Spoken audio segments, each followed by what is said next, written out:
اعوذ باللہ من الشیطان الرجیم بسم اللہ الرحمن الرحیم۔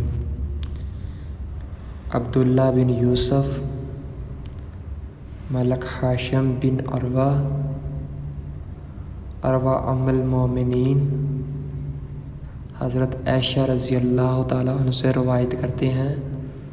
کہ حارث بن ہاشم نے رسول اللہ صلی اللہ علیہ وآلہ وسلم سے دریافت کیا، یا رسول اللہ صلی اللہ علیہ وآلہ وسلم، آپ کے پاس وحی کس طرح آتی ہے؟ تو رسول پاک صلی اللہ علیہ وآلہ وسلم نے فرمایا کہ کبھی میرے پاس گھنٹے کی آواز کی طرح آتی ہے اور وہ مجھ پر بہت سخت ہوتی ہے، اور جب میں اسے یاد کر لیتا ہوں جو اس نے کہا تو وہ حالت مجھ سے دور ہو جاتی ہے، اور کبھی فرشتہ آدمی کی صورت میں میرے پاس آتا ہے اور مجھ سے کلام کرتا ہے، اور جو وہ کہتا ہے اسے میں یاد کر لیتا ہوں۔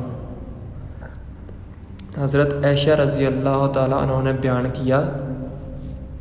میں نے سخت سردی کے دنوں میں آپ صلی اللہ علیہ وآلہ وسلم پر وحی نازل ہوتے دیکھا، پھر جب وحی موقوف ہو جاتی تو آپ کی پیشانی سے پسینہ بہنے لگتا،